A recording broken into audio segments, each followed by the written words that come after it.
Everybody thinks Spain is untouchable in 2026. Their Tiki-Taka 2.0 looks flawless. Lamine Yamal seems unstoppable, but they are walking into a death trap. In this video, I will show you the exact 3-second formula that will destroy this football machine and the 3 executioners already waiting to do it.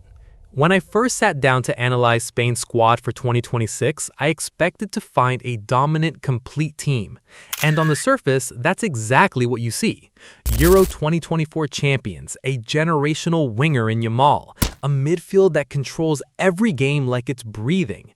I genuinely thought, who stops this? Then I looked closer and something shifted. Spain is carrying a hidden vulnerability that almost nobody is talking about. Their squad is, physically, one of the most fragile in this tournament. Think about the names that define their identity. Pedri, Gavi, Yamal. Technically elite, but light, small-framed, built for comfort, not combat. And the 2026 World Cup is not being played in Madrid. It's being played in the summer heat of the United States, with heavy travel fatigue across a continent, in brutal humidity, across stadiums where the temperature at kickoff will hover above 90 degrees Fahrenheit.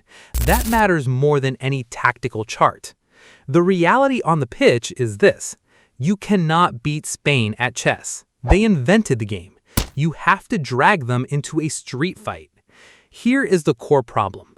Spain's tactical setup in 2026 contains what I can only describe as a structural self-destruct button. Their defensive line sits incredibly high, almost level with the halfway line. It's aggressive, it's brave, and against teams that play through them, it's perfect. But Rodri, even as one of the best defensive midfielders in the world, cannot cover the 40 meters of space behind that backline alone. Nobody can. The gap between Spain's backline and their goalkeeper is enormous. It exists in every match. Most teams never find it because they're too busy trying to keep possession against Spain, which is exactly what Spain wants. That's the trap, and most teams walk right into it.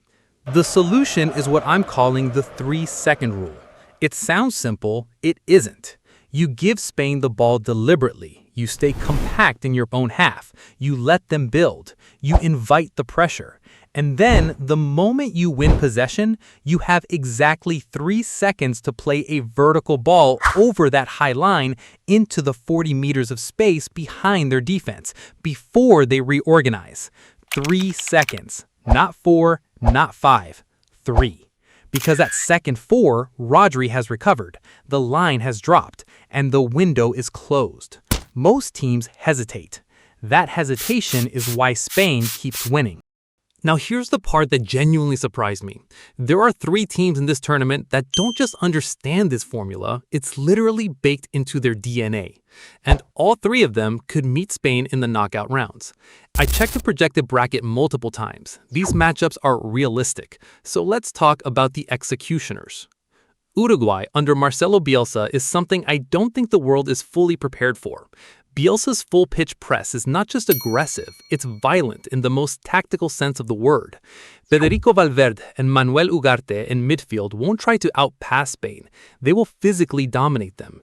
They will press every passing lane, they will foul strategically, and they will turn this into the exact street fight Spain cannot survive.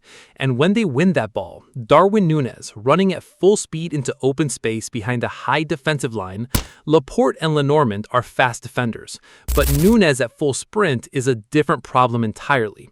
I went back and watched Uruguay's 2023 and 2024 qualifying matches specifically for this. The transition from press to counter happens in, I timed it, under 3 seconds consistently. If this hits home, consider subscribing. This channel is built exactly for analysis like this. Portugal might be the most dangerous name on this list, and here's why. Rafael Leao is arguably the fastest white forward in this tournament. His acceleration over the first 15 meters is genuinely elite. Bruno Fernandes in a single vertical pass over the top can unlock that Spain high line instantly. The combination is almost unfair. Lenormand and Laporte are technically sound, positionally disciplined defenders, but a Fernandes through all finding Leao in behind, that's not a tactical problem you solve with discipline. That's a mismatch. And then there's Colombia, the most underrated team in this conversation. Luis Diaz has spent years at Liverpool playing under high press systems, running in behind defensive lines on a weekly basis in the Premier League. Spain's right back position, historically their most vulnerable flank, is where Diaz will attack relentlessly. Colombia enters this tournament riding a massive 28-game unbeaten streak. This is not a team that gets lucky. This is a team with a system. Spain's arrogance will be their downfall. Which of these three giants will strike the final blow? Or do you think Yamal is built different, that he'll survive the trap no matter who sets it? Drop your bracket predictions below, subscribe to the channel, and welcome to the War Room.